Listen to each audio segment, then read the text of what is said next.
भगवान की आराधना करने वाला आराधक उसकी मनोभावना होती है कि भगवान आपकी भक्ति मैंने की है,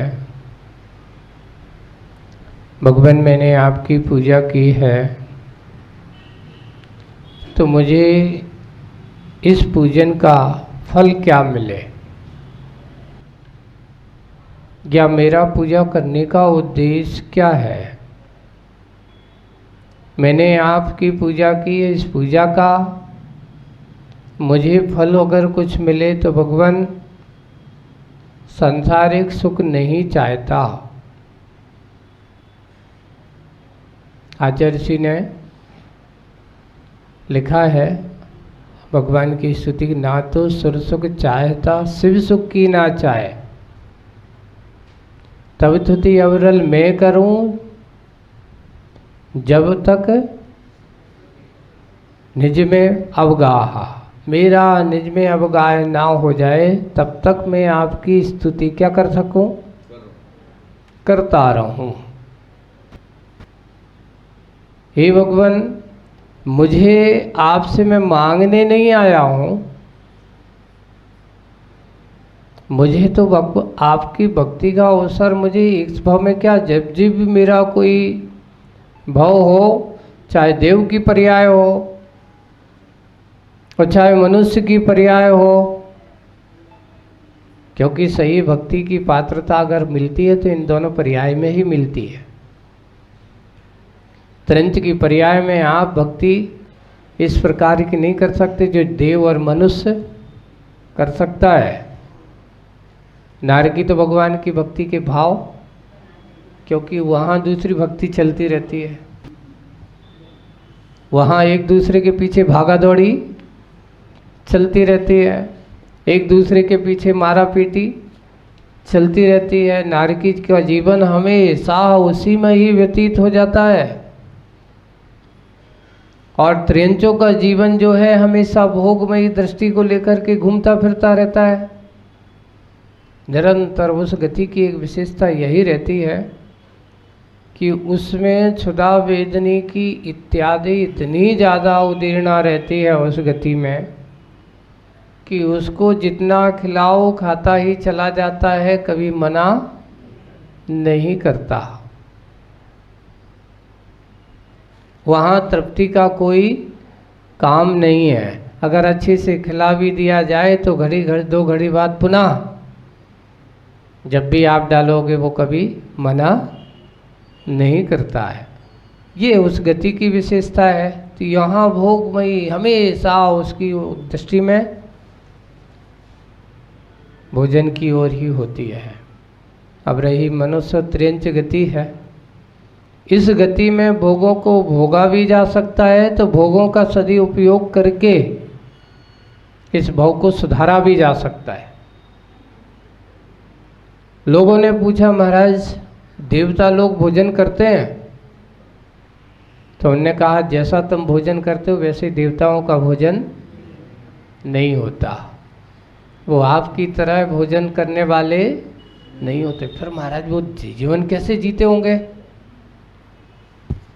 तो भाई होता क्या है, हमारी दृष्टि हमारे शरीर में है ना, और जैसे पिंजरे में व्यक्ति रहता है वैसे ही उसके भाव हो जाती है। गति का एक विशेषता है। आगम में लिखा है कि यह संसारी आत्मा जिस गति में जाता है उसके विचारों की परिणति उस गति में हो जाती है। आज हमारी सोच क्या हो गई, अगर मुझे 1-2 दिन भोजन नहीं मिला तो मैं तो मर जाऊंगा। अब आप कहोगे देवों के यहाँ आहार पानी की व्यवस्था क्या है? तो आगम में लिखा है कि जिसकी मान लो 1 सागर की आयु है, जिस देव की, वो 1000 वर्ष के बाद, कितने हजार वर्ष के बाद, 1 सागर की आयु वाले देव को 1000 वर्ष में मात्र 1 बार मानसिक आहार, वो जैसे ही उसको लगता है वहीं कंठ से उसको अमृत झर जाता है, कहीं बाहर जाना नहीं पड़ता, कल्प वृक्ष से मांगना नहीं पड़ता है। 1000 वर्ष यानी आपके कितने भाव हो गए? कम से कम 100 साल की जिंदगी दी तो तुम्हारे कितने भाव निकल गए? जो 10 भाव में तुम खाओगे वो एक बार में क्या करेगा? वो भी अमृत पान करता है, इसलिए उसका दूसरा नाम अमर कहा जाता है। उसका नाम अमर भी कहते, जैसे भक्तामर, जो भक्त अमरों के द्वारा जो भक्ति की जाती है उसका नाम भक्तांबर है। अमर का अर्थ होता है देव। तो वो कहता कभी मरता नहीं इसलिए उसका नाम अमर है? नहीं। हाँ, वो आपकी तरह नहीं मरता, मरता तो है, लेकिन जैसे आप यहाँ सागरों में, एक सागर में कितनी बार मरण करके जन्म ले लोगे, उनकी गिनती नहीं है, उनको आप गिन नहीं पाओगे। वो एक बार मरण करता है सागर में, अगर एक सागर की आयु वाला, इसलिए उसको कहा इन संसारी इन 3 गतियों 2 गतियों की तरह, मनुष्य त्रेंज की तरह मरण वो नहीं करता, इनकी अपेक्षा से वो क्या है? वो अमर है। मरता तो वो भी है, अपनी आयु पूर्ण करता है, वहाँ से आता है, च्युत होकर के पुनः मनुष्य त्रेंज में ही जाएगा, और पुनः जा कर के अच्छे कार्य करे तो पुनः देवगति में भी जा सकता है, यहाँ से चाहे तो वो नरगति में भी जा सकता है। जाने वाला सब पात्रता होती है, अमर है। 33 सागर की आयु वाला बोलो 33,000 वर्ष के बाद एक बार अमृत पान करता है। इतना भाव उनका है भी, भोजन तो करते हैं पर तुम्हारी तरह भोजन फिर क्या करते हैं महाराज? उनके लिए ऐसा क्यों? देवों के पास इस प्रकार की सुविधा क्यों? देखिए, यहाँ का पुण्य वहाँ काम आता है। कहाँ का पुण्य? यहाँ का किया हुआ वहाँ पर काम आता है, इसलिए कहते हैं कि यहाँ कमा लो। अगला भाव तुम्हारे लिए क्या होने वाला है? ये सही, कल हमने जो कहा था कि लाइफ इंश्योरेंस अगर कराना है सही, तो ये है सही लाइफ इंश्योरेंस, है ना, कि अगले भाव को और वहाँ पर पहुँच करके वहाँ के परिणाम, वहाँ के भोगों को संस्कार बना रहता है। ये भी पक्का है कि अगर तुमने यहाँ भगवान की भक्ति के संस्कार बना करके रखे हैं, भगवान की आराधना करने के भाव बना कर रखे हैं, भगवान के अभिषेक पूजन आदि करने के संस्कार बनाए रखे हैं, तो देव गति में भी जाता है। तो वहाँ पर भी जैसे ही 10 लक्षण आदि लगते हैं, जैसे ही नंदीश्वर आदि अष्टानिका आदि पर्व होता है,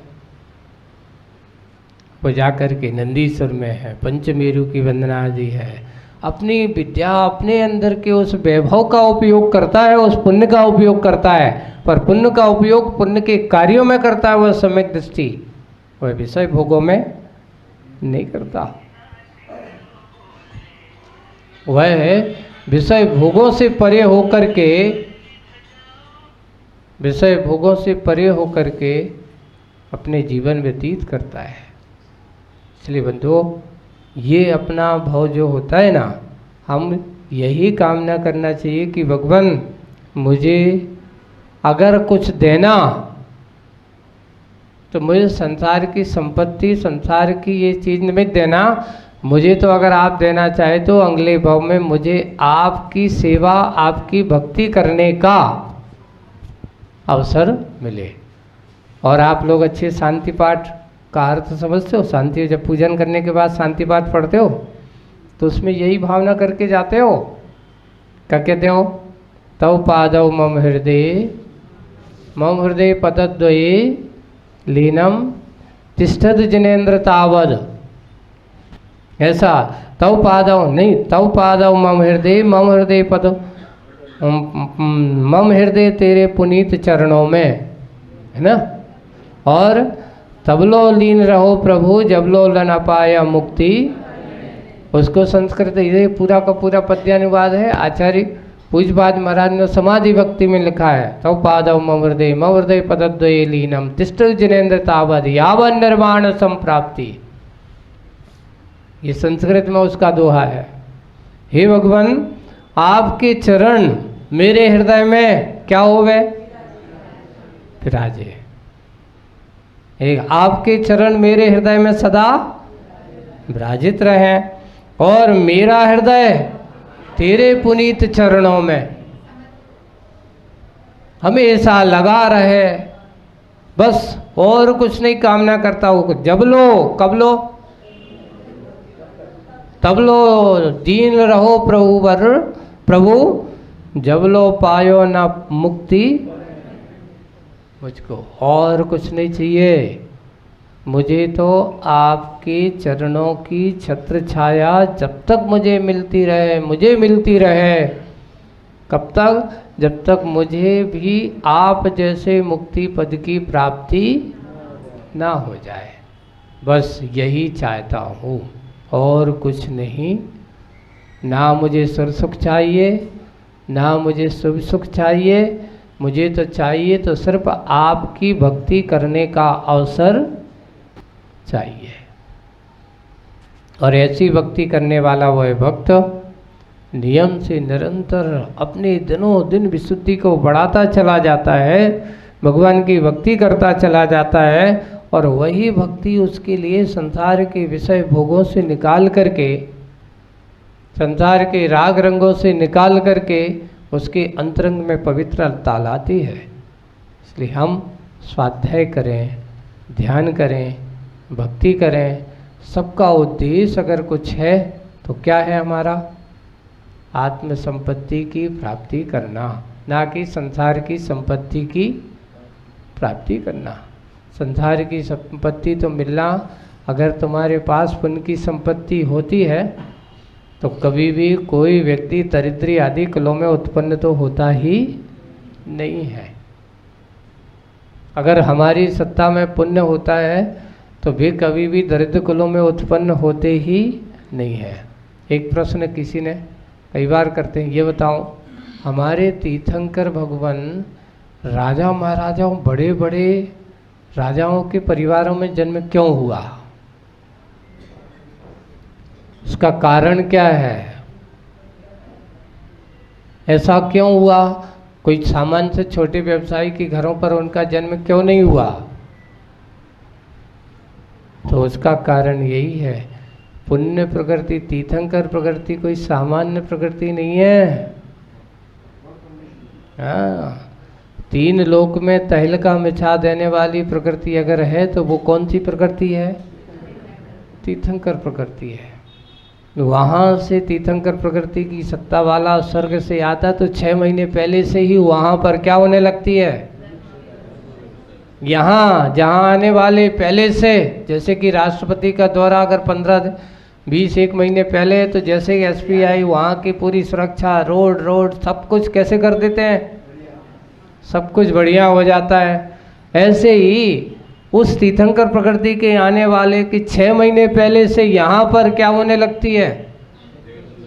ओहो, देवो पुनीत जाकर के पूरी की पूरी उस राज्य में, नगर में पूरे मंगलमय गीत गान, माता की सेवा परिचर्या, उसके लिए अच्छे से वहाँ पर रत्न वृष्टि 6 महीने पहले से चालू हो जाती है। धन्य है महाराज, इतने भगवान, इतने पुण्यशाली, इतनी रत्न वृष्टि एक बार नहीं, दिन में 3-3 बार होती, नहीं 4 बार, है ना? कितने बार? दिन में 3 बार, 3 बार का है शायद, है ना? तो ऐसे रत्न वृष्टि होती है और एक बार में थोड़ा बहुत नहीं, 3.5 करोड़ रत्नों की वर्षा होती है। महाराज भी रत्न कहाँ जाते होंगे? और देवों के रत्न तो ऐसे वैसे तो होते नहीं, दिव्य रत्न होते होंगे। इतने सारे तीर्थंकर हुए, इतने सारे रत्नों की वृष्टि हुई, पर महाराज एक दिन में कम से कम कितने? 4 बार ही है, 14 करोड़ ही है। अब समझ में आ गए, एक बार में 3.5 करोड़, तो ऐसे 4 बार में 14 करोड़ रत्नों की वर्षा होती है। कितना? ओ, इतने सारे रत्न तो हमारे भारत की तो गरीबी अपने आप दूर हो जाती। पर बंधु ध्यान रखना, और रत्नों के लिए भी पुण्य चाहिए, हर किसी के हाथ में लगने वाला नहीं है। आप कहोगे कि तो महाराज वे तो सब दिखाने के रत्न होंगे, फिर हाँ बिल्कुल है, देवो पुनीत है, कुबेरों के रत्न है, कुबेर का भंडार है, लेकिन मिलता किसको है? हर किसी को नहीं मिलता, ऐसे ही ध्यान रखना। तो हम भी अपने आप को ये कहो कि तीर्थंकर प्रकृति की सत्ता वाला, वैसे ही जैसे कि इस पर्याय के बहुत दुर्लभता होने के बाद तीर्थंकर प्रकृति का प्राप्त करना बहुत दुर्लभ है, वैसे ही मनुष्य पर्याय को प्राप्त करना, भगवान की भक्ति के भाव जगाना, भगवान की भक्ति करने का अवसर प्राप्त करना, ये भी हमारे लिए इस मनुष्य पर्याय में बहुत बड़े दुर्लभ क्षण होते हैं। तुम कहो कि एकासन करो तो अवे तो संभव नहीं है। अच्छा, कितने लोग तीनों शाखाओं के 10 लक्षण करते? कोई करता है? इतने में से कोई करता है? कोई नहीं करता। पूजन तो कर लेते लोग, और बाकी तीनों शाखाओं को ना करके भादों के 10 लक्षण, तप आदि करना, एकासन आदि करना तो बहुत मिलेंगे। अरे बड़े बड़े, अभी महाराज कहते ना, हम लोग भी पीछे हो जाते हैं आप लोगों की तपस्या के सामने, है ना। उस समय 10 उपवास, कोई कहेगा नहीं 16 कारण करेंगे, 16 उपवास, है ना। एक ही बार कोई पानी लेकर के पूरा कर रहा है, कोई व्यक्ति कहता है मैं अकेला दूध लेकर के कर रहा हूँ, ऐसे आदि तप आदि करने वाले होते हैं। तो हम इस बार की बात है, माँ को भक्ति में बनाने का अवसर आप लोगों को मिल रहा है ना। और ऐसे अवसर वो कम से कम आप तप आदि नहीं कर पाते हो, तप आदि के साथ नहीं कर पाते तो भक्ति से, क्योंकि भक्ति करने का यहाँ जो बात कही कि भगवान मुझे कुछ मिले या ना मिले, पर आपकी चरणों की भक्ति करने का अवसर मुझे हर भाव में मिलता रहे, और वो मिलती रहेगी, उसकी कामना करते रहोगे तो वो भक्ति ही तुम्हारे लिए मुक्ति का द्वार खोलेगी। कि इस कलिकाल में अगर हमारे सच्चे गुरु महाराज, अगर हमने अपने वास्तविक रूप से गुरु महाराज माना है, तो अगर हमारी अच्छी सच्ची गुरु भक्ति है, तो ऐसे गुरु भक्ति के इस माहौल को हम बहुत अच्छे से उनको स्मरण करते हुए, उनकी भक्ति को करते हुए इस कार्य को संपन्न करेंगे। हम सब अच्छे भक्ति भाव के साथ करते हुए पूज्य आचार्य श्री के प्रति अच्छी सच्ची आराधना, अपने आप का समर्पण, अपनी भक्ति दिखाते हुए इस कार्य को करेंगे। इतना ही करते हुए विराम लेता हूँ। बोलिए परम पूज्य आचार्य गुरुदेव श्री विद्यासागर जी महाराज की।